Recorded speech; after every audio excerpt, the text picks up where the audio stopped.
Hey hello. তো সবার মনে জ্বালা ধরানোর জন্য কিন্তু মেগাস্টার সাকিব খান এবং তাসনিয়া ফারিন অভিনীত প্রিন্স সিনেমা থেকে কিন্তু একটা গান ড্রপ করা হয়েছে আজকে। তো এটা কিন্তু প্রিন্সের আইটেম সং। এটাকে আইটেম সং বলাটা আসলে ঠিক হবে না, কারণ এটা একটু ভিন্ন ধারার গান আসলে। তো এই গানটার নাম হলো জ্বালা জ্বালা জ্বালা। তো এই গানটা কিন্তু অনেক মজার একটা গান। আমি যতটুকু শুনলাম, আমি এই গানটা মিনিমাম 2 থেকে 3 বার মতো শুনে তারপরে এখন আসলাম এই ভিডিওটা বানাতে। তো এই গানের রিপোর্ট আর কি দিতে। তো গানটা আমার কাছে বেশ ভালোই লেগেছে, একটু ক্যাচি টাইপের। আর এখানে কিন্তু আমাদের সবার পুরনো রুনা ম্যাম, তিনি কিন্তু এই গানটা গেয়েছেন প্রীতম হাসানের সঙ্গে।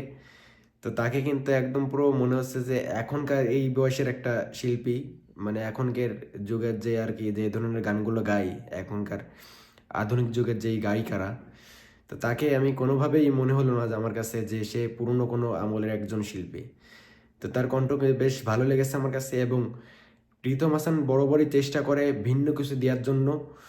তো আমার কাছে প্রীতম হাসানের এই চেষ্টাটা খুব ভালো লাগে, কারণ সেই একমাত্র বাংলাদেশের একমাত্র এমন একজন শিল্পী যে প্রত্যেক বছরে তার ভিন্ন ভিন্ন ধরনের কিছু কিছু গান আমরা শুনতে পাই। তো এই গানটাও বেশ ভালো হয়েছে। আর সব থেকে বড় কথা হচ্ছে এই গানের যে লুকিং ফিলটা, মানে ভিজুয়ালটা বেশ, মানে আপনি যদি এই গানটা 1 থেকে 2 বার শোনেন, আপনি বুঝতে পারবেন যে এই গানটা কিন্তু বলিউডের যে কোনো গানের সাথে তুলনা করা যায়। তুলনা করা যায় না, ডিরেক্ট মনে হবে যে এটা কোনো বলিউডের কোনো গান, শুধুমাত্র ভয়েসটা যদি চেঞ্জ করে দেওয়া হয়, বাংলা আছে ভয়েস। তো গানটা বেশ ভালো হয়েছে, ভিজুয়ালটা অনেক ভালো। আর এখানে সাকিব খানের প্রেজেন্ট নিয়ে তো কোনো কথাই বলবো না। সে তো বরাবরই, তাকে শুধু সুন্দর ভালো ভালো কিছু ড্রেস পরিয়ে তাকে যদি হাঁটতেও বলা হয়, তাও পুরো সে খেয়ে দেবে, এমন একজন অভিনেতা সে। তো সাকিব খানের অভিনয়টাও এখানে ভালো হয়েছে, এবং সে যেইভাবে তার লুকসগুলো দিচ্ছে আর কি এই সংটার ভিতরে, বেশ ভালো, বেশ ভালো।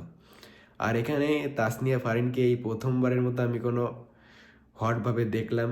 এইখানে তাকে একটু সেক্সিভাবে প্রেজেন্ট করা হয়েছে, তো আমার কাছে বেশ বড়, কী আর বলবো এই বিষয়টা নিয়ে। আমি কিছু বলবো না, আপনারাই দেখলে বুঝতে পারবেন। তো যাই হোক, গানটা বেশ মজার। আপনারা শুনবেন, শোনার পরে আপনারাও বুঝতে পারবেন যে আসলে গানটা কেমন ছিল।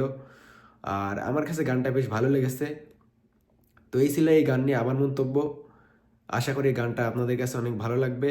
আর বাকিটা তো আমার কমেন্ট বক্স তো খোলাই আছে আপনাদের জন্য, আপনাদের মন্তব্য শেয়ার করার জন্য। তো এই ছিল প্রিন্স নিয়ে আমার, প্রিন্সের আর কি এই জ্বালা জ্বালা জ্বালা গান নিয়ে আমার রিভিউ। তো আশা করি আপনাদের কাছে আমার এই ভিডিওটা ভালো লাগবে। আর হ্যাঁ, আপনারা যদি আমার চ্যানেলে নতুন হয়ে থাকেন তাহলে please like and subscribe. Thanks for watching.